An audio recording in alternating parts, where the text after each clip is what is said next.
to saluer basantu nyonso na kombo na Yesu tikite kimia na nzambe pe bolingo na ye ezala likolo ya ndeko nyonso oya kolanda biso na nzela ya litea we. Par la grâce de Dieu lelo tozo simba la parabole du serviteur fidèle et prudent. Yangonde tozo simba lelo na ngolu ya nzambe. Voilà, to bondeli Seigneur to péché, merci pour ce temps. Tout tikitango na saloboko na yo, enseigne-nous. Nyonso yo tezala musika na biso au nom de Jésus. Kumisa kombo na yo, toi le véritable serviteur fidèle, Saint-Esprit, au nom de Jésus. Amen. Tozui Matthieu chapitre 24e, verset 45 à 51. Quel est donc le serviteur fidèle et prudent que son maître a établi sur ces gens pour leur donner la nourriture au temps convenable? Et reste ce serviteur que son maître à son retour trouvera faisant ainsi. Je vous le dis en vérité, il établira si tous ses biens. Mais si c'est un méchant serviteur qui dit à lui-même, mon maître tarde à venir, s'il se met à battre ses compagnons, s'il mange et boit avec les ivrognes, le maître de ses serviteurs viendra le jour où il n'hésite pas à l'heure et à l'heure qu'il ne connaît pas. Il les mettra en pièces et lui donnera sa part avec les hypocrites. C'est là qu'il y aura des plaies et des graissements des dents. Voilà, que le Seigneur Jésus-Christ a pambola makomio. Toutiko même na kata di bondeli na biso tolobi que les serviteurs fidèles de Dieu c'est le Saint-Esprit. Oui. Tozon di manan bongo que les serviteurs tondimi bongo poza bongo, les serviteurs fidèles de Dieu c'est le Saint-Esprit parce que c'est lui azawana pour accomplir toute la volonté de Dieu. Pour ce qui te suit verset 47, et reste serviteur que son maître à son arrivée trouvera faisant ainsi. Je vous le dis en vérité, il établira si tous ses biens. Ça veut dire qu'il établira si tous ses biens. Tous on dit qui récompense oh le Seigneur a opéré sa biso. Même la reine millénaire, tant que tu régner le courage biloko. Nyos ya nzambete. Tous on dit que c'est lui qui régnera si toutes les choses de Dieu, c'est Dieu lui-même. C'est le Saint-Esprit de Dieu lui-même. D'accord, régner le courage biloko nae nyos. Il régnera sur toute la terre. Mais tous on dit que ceux qui te côté à Molimo Centre, nous avons un serviteur fidèle. Tony m'appelle que Monsali Nzambe et Sengeli Azra un serviteur fidèle. Tu analyser ma commis. Parce que ce que bandi na moi likolo au moment le Seigneur a parlé. Makambo comment qui te joue exemple Matthieu chapitre 20, tout ça en 24, verset 37. Ce qui arriva du temps de Noé arrivera de même à l'avènement des fils de Dieu. Tokiti, verset 42, veillez donc puisque vous ne savez pas quel jour votre Seigneur viendra.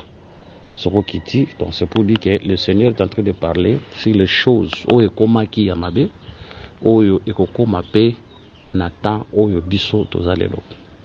Né par là, les serviteurs fidèles ou encore la Saint-Esprit, mais on l'appelle les serviteurs fidèles comme un ministre de Dieu.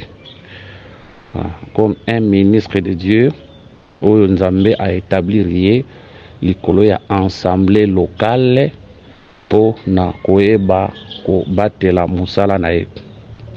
Ce qui est un peu plus loin, les serviteurs fidèles, on vous appelle croyants, où Nzamba tcheye, aïba ko batela penzoto ya ye. Ce qui est les serviteurs fidèles comme le Saint-Esprit, là tu vois ces gens au balobelia comme l'église corps du Christ. Ce qui est les serviteurs fidèles comme les ministres de Dieu, tu vois ces gens au bacheli kona bango comme une assemblée locale. Ce qui peut te voir un serviteur fidèle lokola mondimi, tu vois pe bateau ces gens où il s'engage kona bango wana comme son propre corps. Voilà. Que le Seigneur Jésus-Christ vous bénisse. Donc, tout le dit qu'un ministre de Dieu, c'est un serviteur de Dieu. Mais la Bible, ils ont parlé biso likolo ya biloko mi balé oyo tokoyeba na kutala par la grâce de Dieu. Bible le Bible. Verset 45. Quel est donc le serviteur fidèle et prudent? La fidélité et la prudence. La fidélité et la prudence. Donc un serviteur de Dieu doit être fidèle et un serviteur de Dieu doit être prudent. Dans 1 Corinthiens chapitre 4 verset 1 à 2, ici l'Esprit de Dieu a zolobelabison apôtre Paul. Ainsi qu'on nous regarde comme des serviteurs de Christ et des dispensateurs des mystères de Dieu. Du reste, ainsi qu'on nous regarde comme des serviteurs de Christ. Là, c'est Paul qui parle en tant que ministre. C'est pour dire qu'un ministre de Dieu a regardé, toi, dispensateur, il y a un mystère, il y a Christ. Verset 2. Du reste, ce qu'on demande des dispensateurs, c'est que chacun soit trouvé fidèle. C'est pour dire qu'un ministre de Dieu, il a sengeli tout trouvé, tout nzambe à trouver na kati ya ministre naye, c'est la fidélité. Il a nzambe sengeli à trouver na kati ya ministre naye, c'est la fidélité. Un ministre de Dieu doit être fidèle. Mais fidèle par rapport à quoi? Tozongeli sur Matthieu chapitre 24, verset 45. Ah, Bible les quel est donc le serviteur fidèle et prudent que son maître établit sur ces gens pour leur donner la nourriture au temps convenable? C'est pour dire que c'est deux choses, la fidélité et la prudence de ezosala que serviteur aïbana couper sa nourriture au temps convenable. Donc c'est pour dire que si ces serviteurs a la fidélité, puis à la prudence de couper sa nourriture au temps convenable. Mais si ces serviteurs manquent la fidélité et manquent aussi la prudence, akoyeba na couper sa nourriture au temps convenable. Voilà. Ce qui a fidélité, puis a prudence, akoyeba na couper sa nourriture au temps convenable. Voilà. Que le Seigneur nous bénisse. Tout simbi premièrement la nourriture au temps convenable. Tout simbi premièrement la nourriture au temps convenable. Tout Matthieu chapitre 6e, Matthieu chapitre 6, verset 9. Voici donc comment vous devez prier: Notre Père qui est au ciel, que ton nom soit sanctifié, que ton règne vienne, que ta volonté soit faite sur la terre comme au ciel. Donne-nous aujourd'hui notre pain quotidien. Toujours verset 11. Donne-nous aujourd'hui notre pain quotidien. Un serviteur fidèle et prudent, ils ont payer sa nourriture au temps convenable. Mais dans Matthieu chapitre 6, chapitre 6, verset 11, mais ici on nous parle sur la nourriture au temps convenable, les pains quotidiens. Voilà. La nourriture au temps convenable, toujours kokisango avec les pains quotidiens. Toujours interpréter en bongo. Voilà. Awa bazolo banabiso donne-nous aujourd'hui. Toujours exemple à Israël. Tango Israël au tambola na kata lisobe. Nzamba banda ko pesa bango lipa mikolo nyonso. Azo pesa bango lipa lundi, azo pesa bango lipa mardi, azo pesa bango lipa mercredi. Chaque jour Nzambe abandaki ko pesa bango o ezalaki les pains, la nourriture, il mangeait. Maintenant tozolo baké lipa o babandaki ko lia lobi e bandaki ko kota na jour mususu te. Lipa ya lobi ezalaki pona lobi, lipa ya lelo eza pona lelo. Si nous voulons interpréter ces pains, surtout que ces pains là parler sur la loi. Tu dis que la manne et la sire la loi pour le Seigneur à lobi vos peurs baliaki la manne dans le désert baono so bakufi menga na le pain qui est descendu du ciel muto akolianga akokufa ta kozwa vie. C'est pour dire que les premiers pains au bango baliaki na kata désert, la manne représentait la loi, lipa o epesa ki kufa.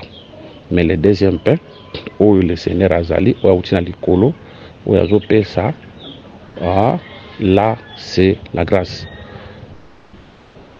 Tous en aspect wana te, bien que ça bongo mais tous en aspect wana te. Atungi tozala nous journée oyo elekaki hier na aujourd'hui. C'est pour dire que hier baliaki lipa lelo bakolia lobi baliaki lipa mais lipa ne ko traverser lelo te. Lelo tozana lipa mususu, lobi tozalaki na lipa mususu. Pour te dire que la loi là les pains et banda ko tali so pese bongo c'était la loi. Pourtant bakota na kati ya kana bakolia le blé, bakolia le produit de pays, bakolia le susu la manne. Et on te dit que la manne c'est la loi, le bleu ou basolia des pains ou basolia dans les canards, c'est ça la grâce. Mais tozoa aujourd'hui comme le temps de la grâce. Tozoa aujourd'hui comme le temps de la grâce, tozoa hier comme le temps, là tozoa aujourd'hui comme la nouvelle alliance, tozoa hier comme l'ancienne alliance. Si aujourd'hui nous avons les pains, hier bazalaki pe na lipa. Et on te dit que hier ezobima l'ancienne alliance, aujourd'hui ezobima la nouvelle alliance. La nourriture au baliaki hier l'ancienne alliance ezotali la loi de Moïse. Mais tandis que la nourriture aujourd'hui dans la nouvelle alliance ezotali l'enseignement de la grâce, la saine doctrine. Voilà, que le Seigneur vous bénisse. Donc comprendre directement que la nourriture aux serviteurs doit donner au temps convenable. Premièrement, tu dis que c'est l'enseignement de la grâce, c'est la saine doctrine, c'est la foi. Dans la foi, là je parle de la foi comme l'enseignement. Là je suis dans le livre de 1 Timothée chapitre 4 verset 1. La Bible dit: mais l'Esprit dit expressément que dans les derniers temps, quelques-uns abandonneront la foi pour s'attacher à des esprits séducteurs et à des doctrines des démons. La foi au bako abandonné awa, ce n'est pas le don de la foi, mais la foi au bazoloba awa, c'est la saine doctrine. Parce que tant bazotika la foi, les apoba sangana na esprit séducteur pe na ba doctrine des démons.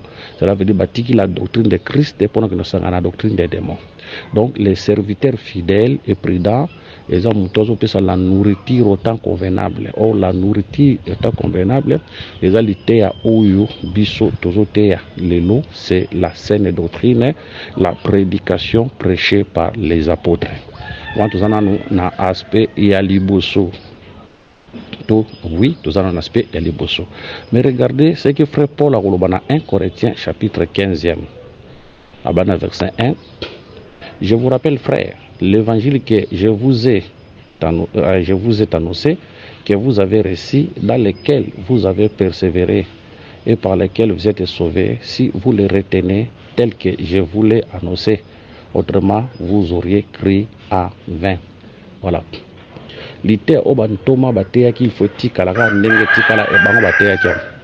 Maintenant, les serviteurs fidèles, c'est pour dire que tous les ministres de Dieu aujourd'hui, na fidélité, na enseignement de la grâce, na saine doctrine, ndenge eteyamaki na ta ya bantoma. Autrement, toujours courir en vain. Courir ici, par rapport à marche à vie chrétienne. Cela veut dire marche na biso eza en vain, liboso nzambe tozana nzambete.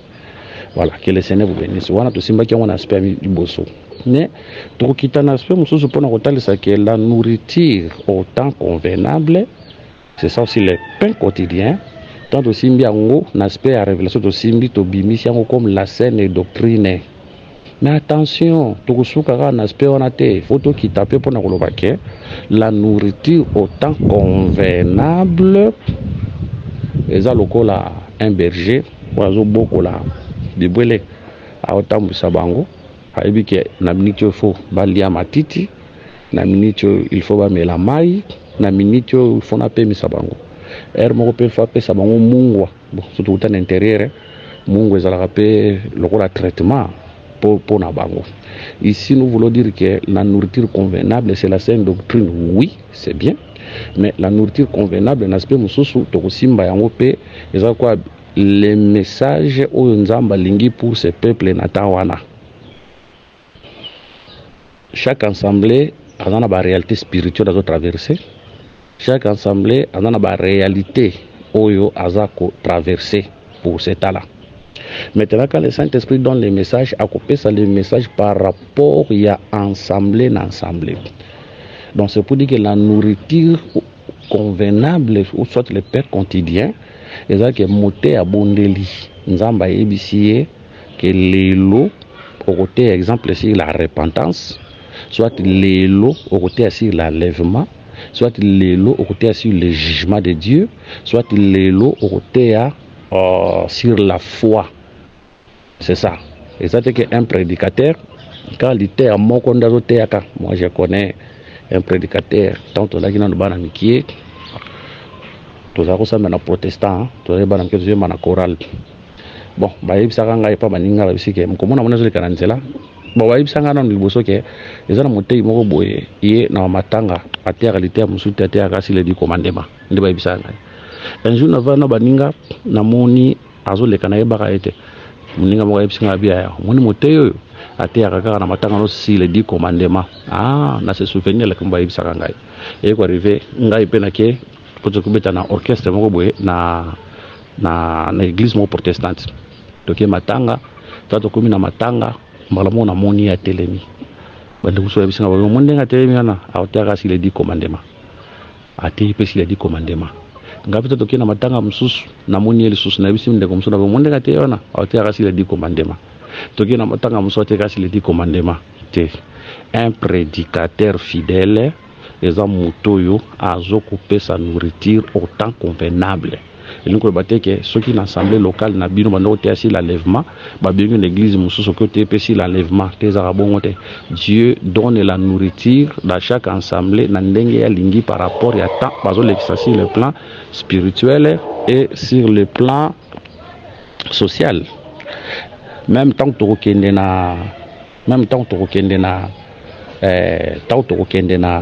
les 7 lettres où le Seigneur a le Saint-Esprit a rotina na cette église ya Asie mineure.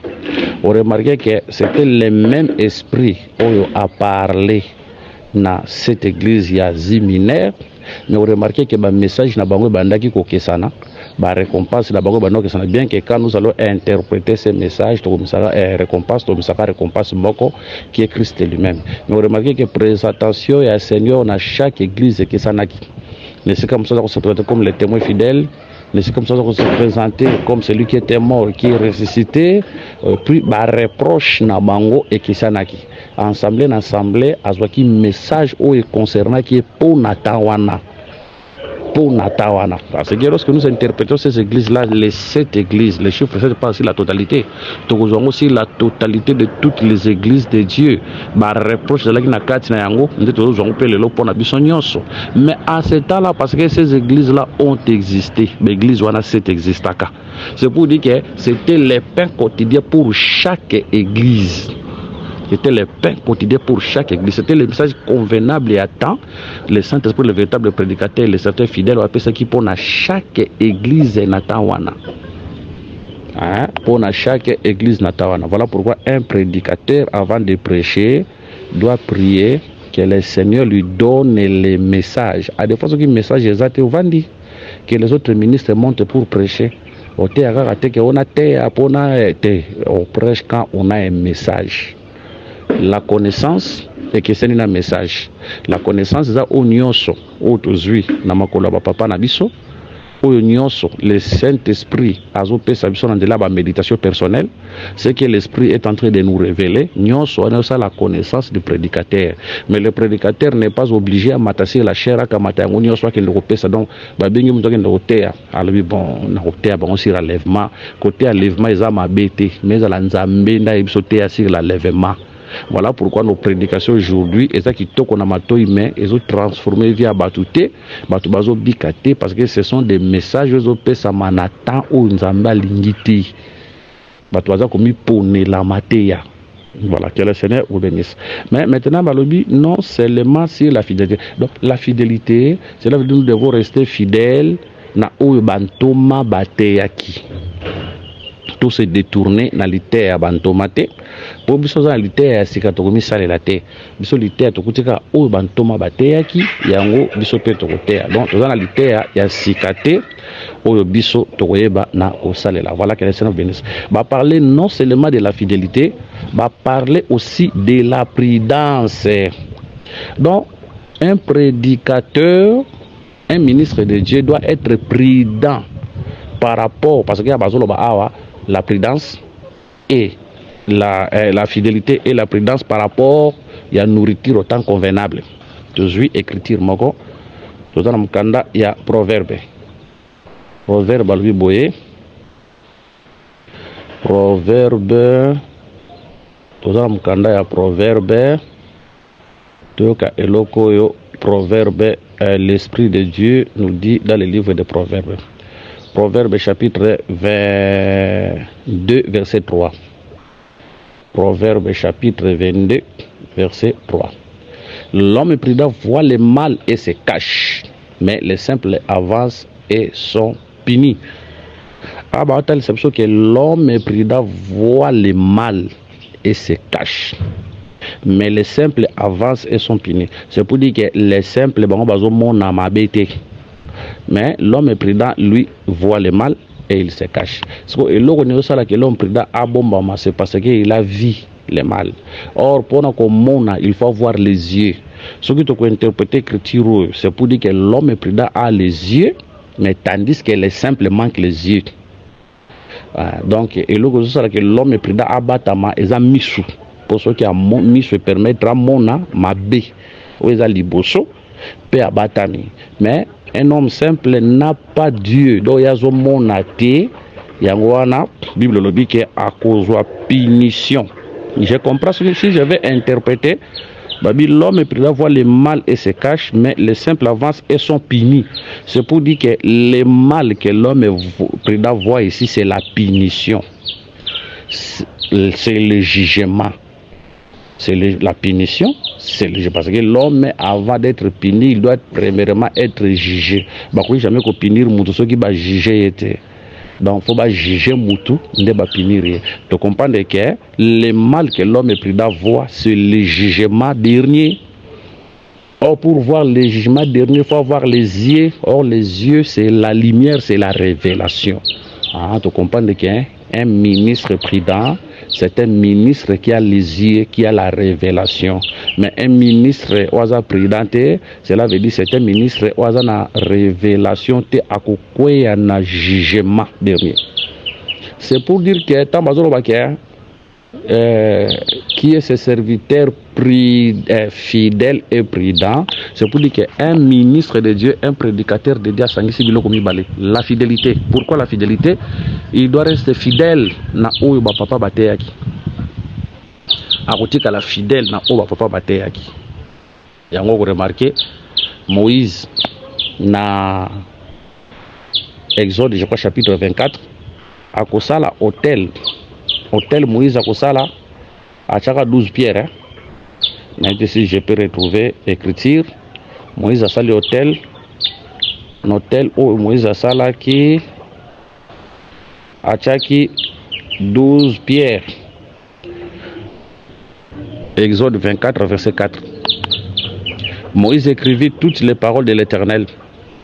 Puis il se leva de bon matin, il bâtit un hôtel au pied de la montagne et dressa 12 pierres pour les 12 tribus d'Israël.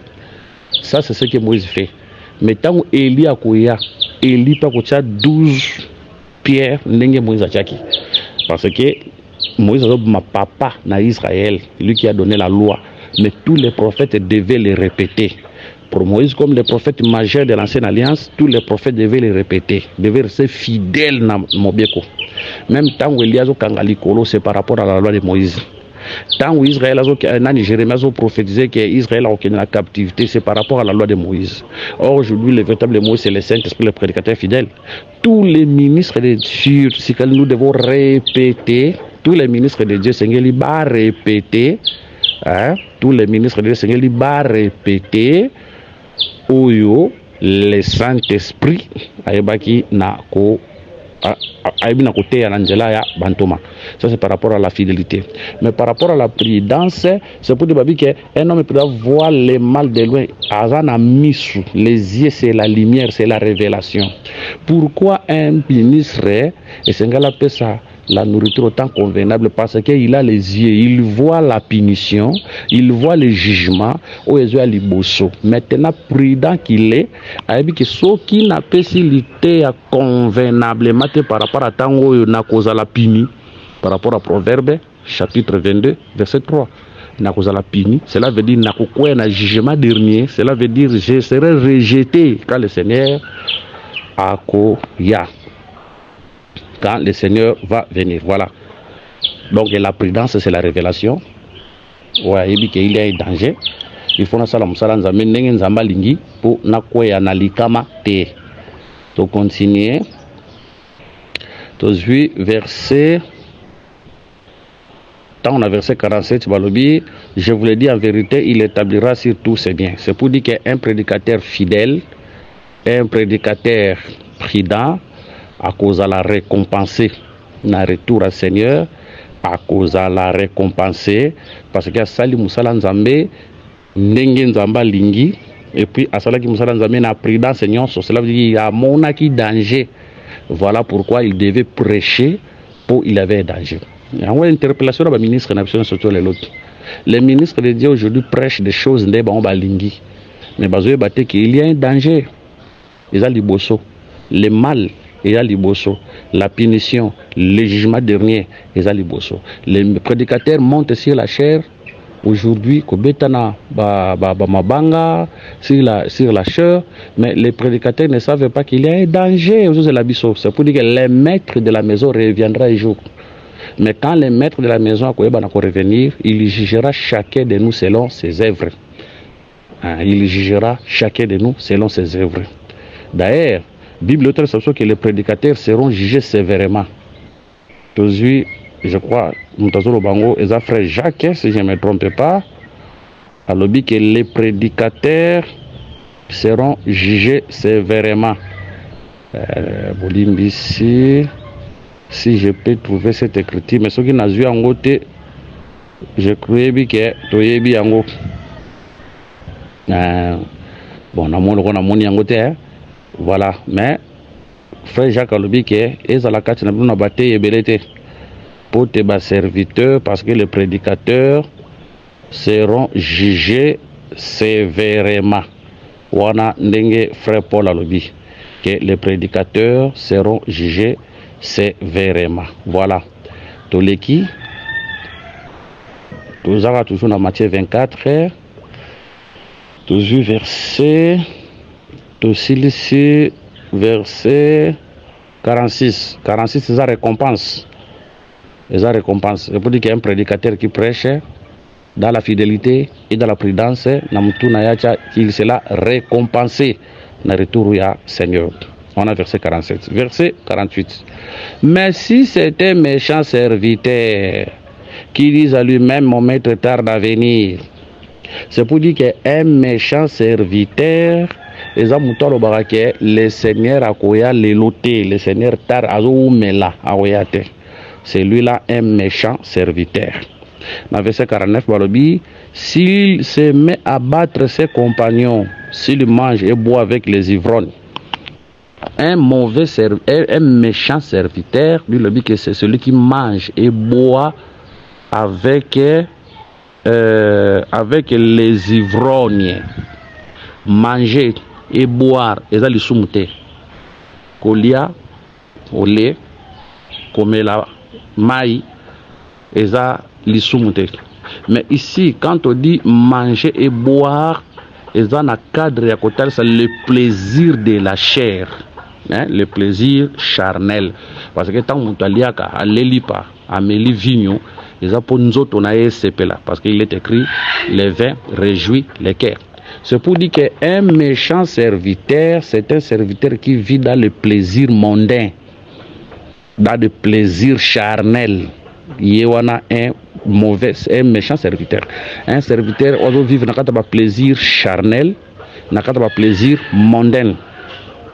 Concert à Ouera, Bomonier, concert à JB bomonier, concert à Fali bomonier, ba pique-nique, ba bisika mozo ko honorer Nzambe te, yé pa okende wana. C'est un méchant serviteur.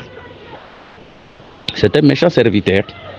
Puis va continuer pour nous retaler ça que mais si c'est un méchant serviteur qui dit à lui-même mon maître tarde à venir, il dit que mon maître tarde à venir. Il a des prédicateurs quand il prêche. Attends le Seigneur un jour. Attends quand le Seigneur viendra, il va venir juger. Donc un prédicateur doit prêcher, doit avertir le peuple que la colère de Dieu est un jour. Qu'un jour le Seigneur va venir juger. Un jour le Seigneur va venir condamner. Donc, d'ailleurs, un prédicateur, quand il prêche, pour ça, naïe, à la grande Nzambe à Zonga. Mais quand un prédicateur a dit que Nzambe à Zonga, il est loté, ça là, là, c'est un faux prédicateur. Parce que tant que Zonga, dans Genèse, tout le monde, les serviteurs les plus anciens, au batinda qui est pas qu'il ne moi aussi, pour Isaac, les désirs de ces serviteurs, et ça là qui est à qui ne coûte à maître naïe. Cela veut dire Azonga. Total écriture. Tout ça dans Genèse 24. Tout ça dans Genèse 24. Akoloba boye. Akoye bisabango boye. Genèse 24, 56. Tobana 50 combien? 55.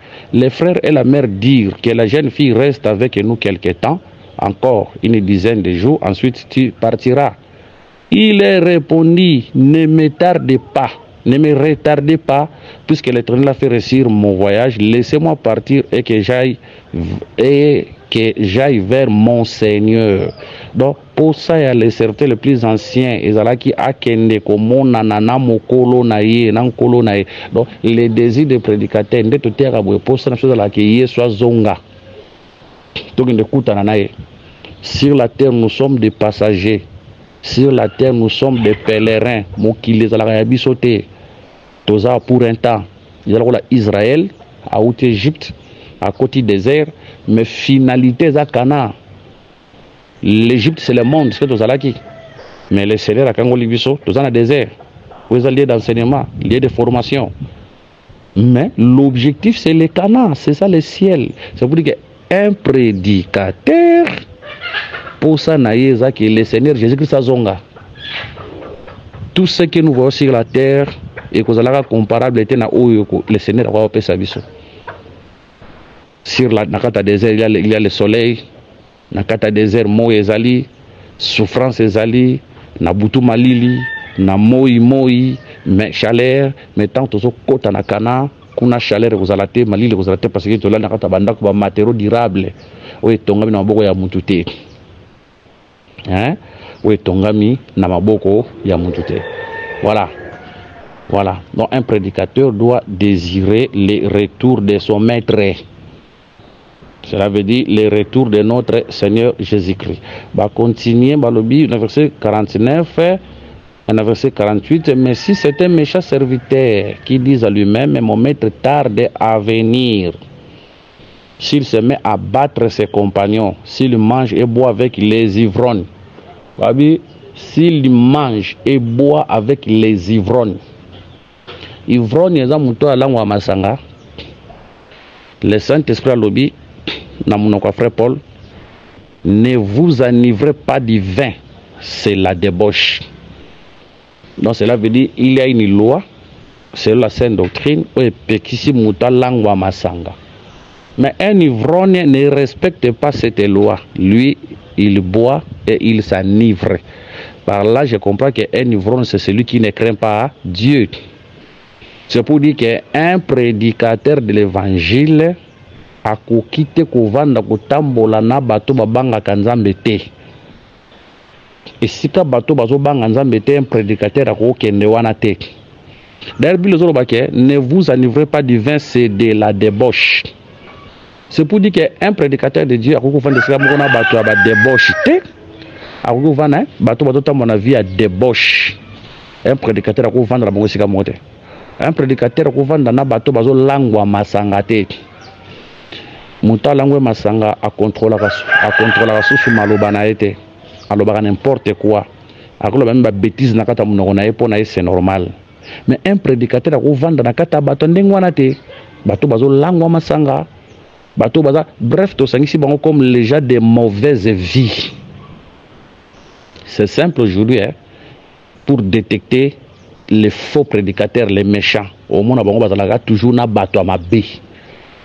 Bazalaka na bato a mabe, bato a ba vie a mabe. Nde bazalaka na bango. Mais un prédicateur prudent et fidèle.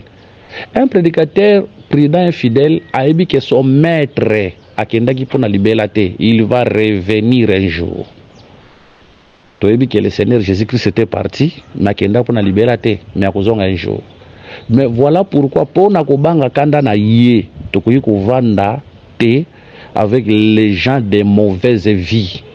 Bato batambola na ekobo, bato batambola na kindumba, bato tambola hein, bato tambola na ekobo, na kindumba, na via milangwa, bato tambola na via mabe.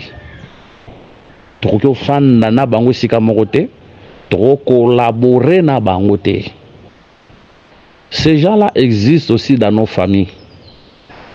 Toko éviter bango te parce que nous sommes sur la terre. Ces gens-là existent aussi dans nos familles.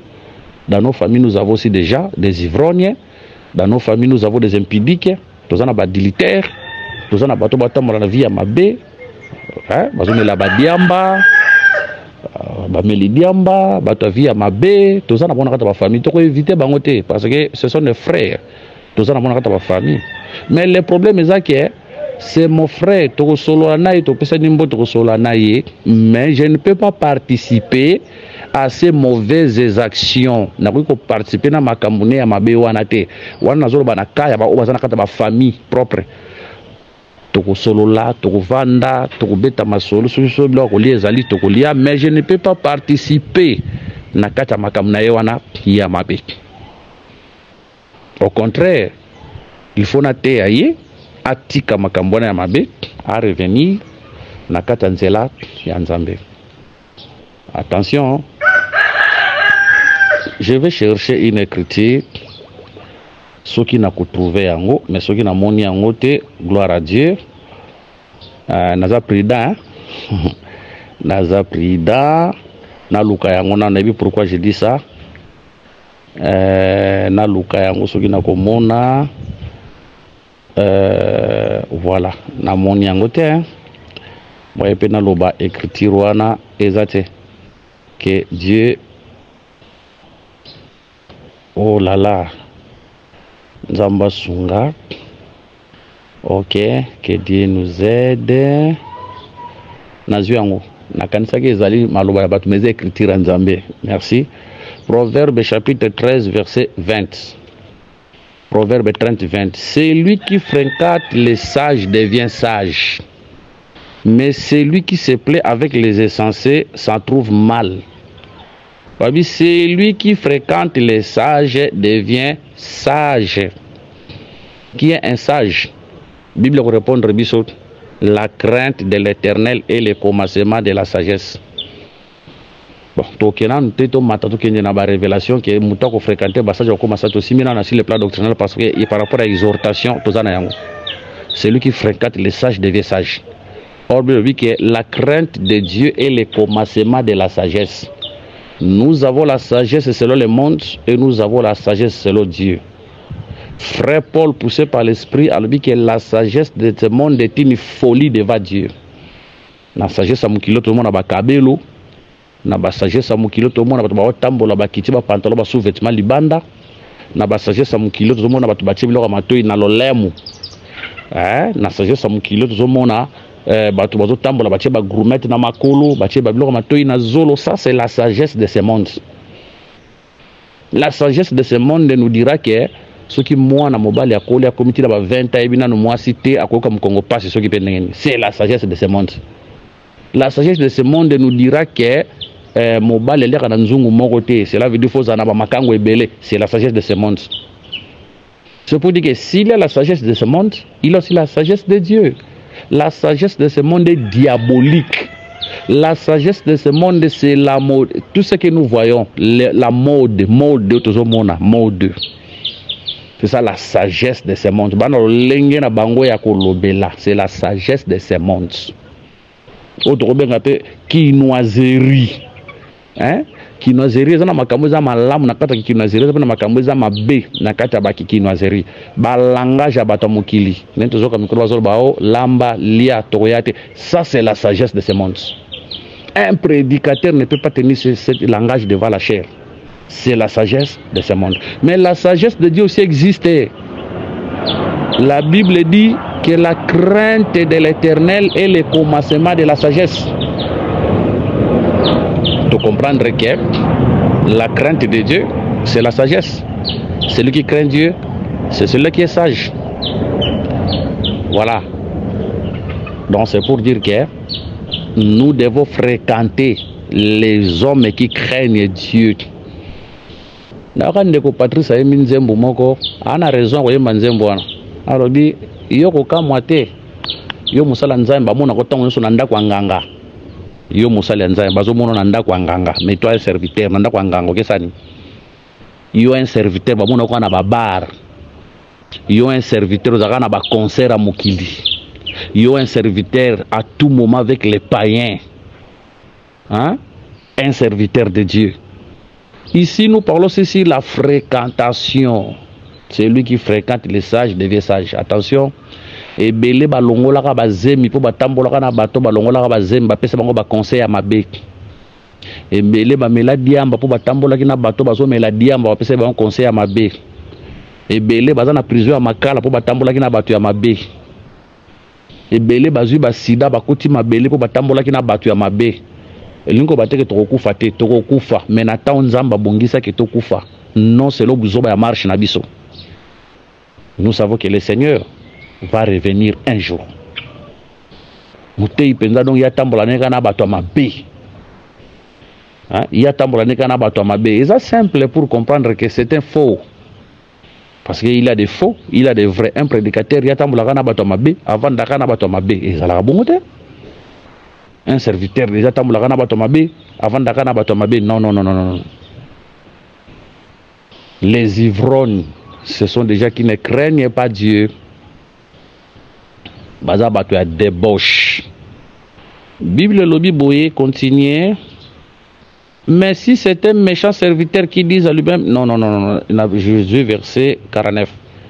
N'a verset 48. Mais si c'est un méchant serviteur qui dit à lui-même, mon maître tarde à venir, s'il se met à battre ses compagnons, s'il mange et boit avec les enfants, s'il se met à battre ses compagnons, compagnons.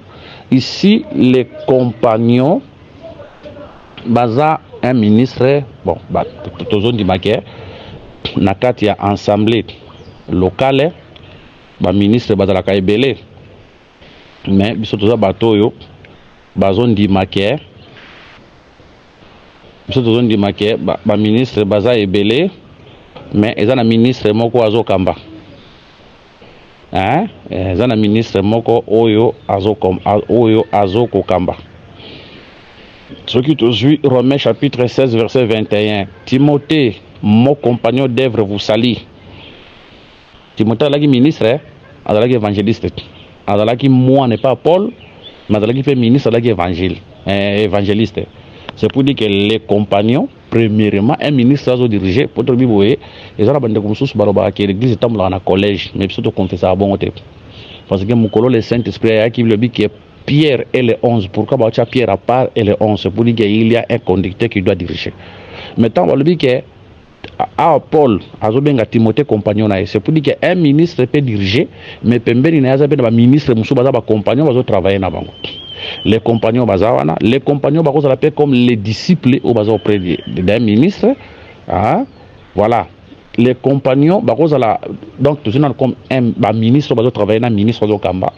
Toujours ba serviteur au baza travailler dans serviteur au baza Kamba. Mais ba le but que ceux qui a commis combattre ba serviteur na yé et ba compagnon na yé. Tout dans l'écriture en bien, babi s'il se met à battre ses compagnons. Cela veut dire qu'on y a collaborateur au travail là-bas. Il a des prédicateurs. wate na cher azota binga na église nga na souffra bino bozalaka wapi tango nga na bandaka tango nzamba benga nga est-ce que bino bozalaka tango nga na bandaka ko souffrir na ba jeune pour l'église bino bozalaka wana lolendo soki bolingo ko ndebo kende na bino nzamba kotindela nga batu mususu non Yesu amataki ne kulusu asufra ki ne kulusu biso leto zo honnête lelo mutako bengo apesi mbongo est-ce que yo mataki ne kulusu yo mataki ne kulusu te Jésus est monté à la croix, c'est lui qui avait souffert, mais aujourd'hui on nous respecte à cause de Jésus. Dieu peut permettre que souffrir peut pour mutu mususu ya ko buka, c'est la souveraineté de Dieu. Donc un ministre de Dieu ko zala wana te po anyo ko la ba serviteur ba za pembeni na ye un zala bongo te. Akozala bongo te biso to mona même motei mususu na cher ba serviteur ba do travailler na ya zo ba mabe na bango na cher.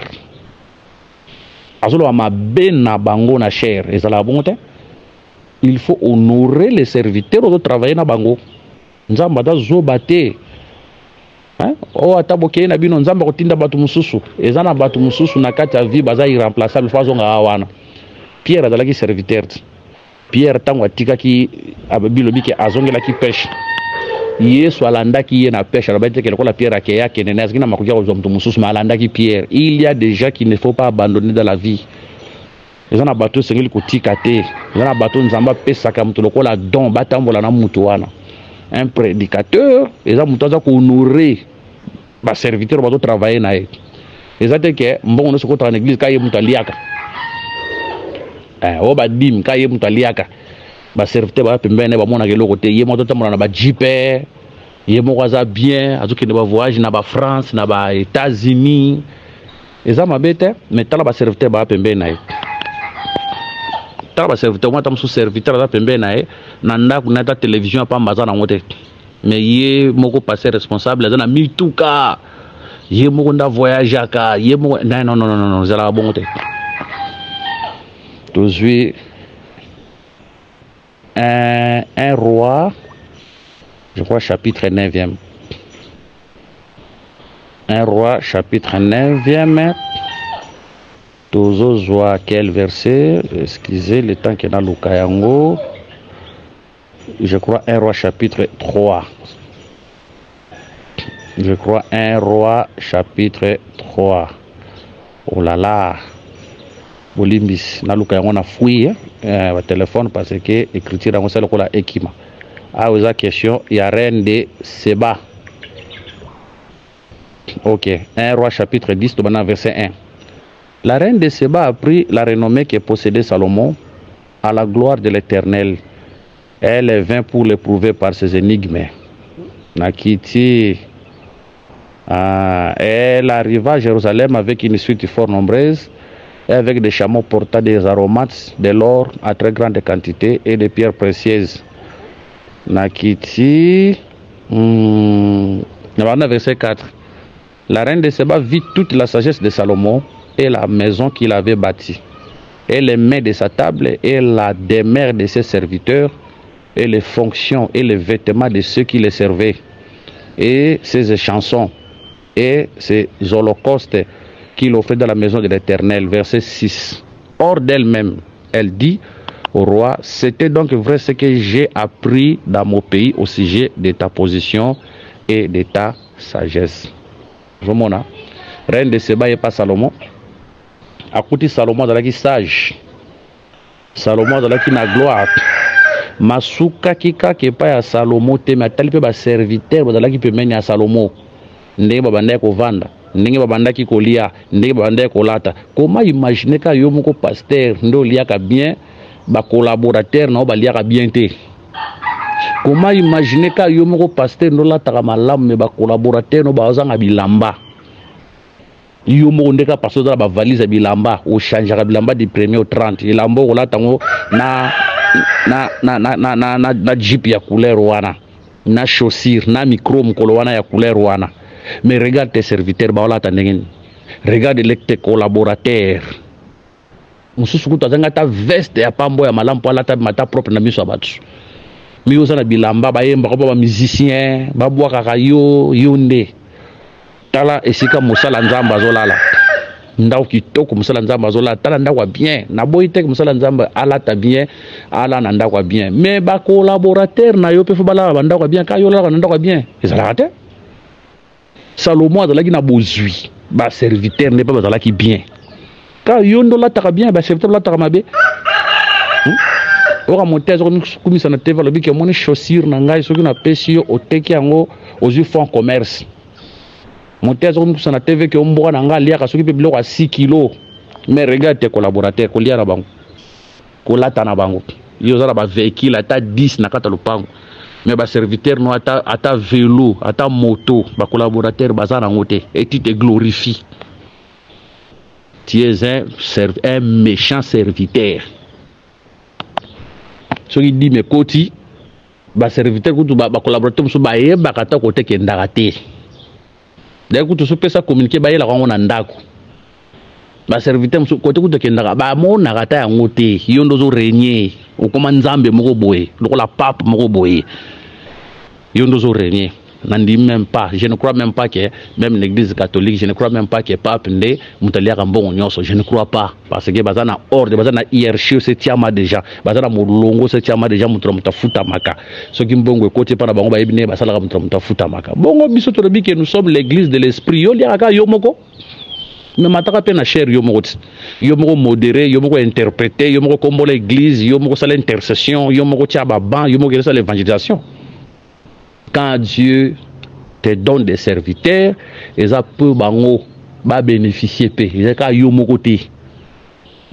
Quand yomokoté, on peut pas bénéficier.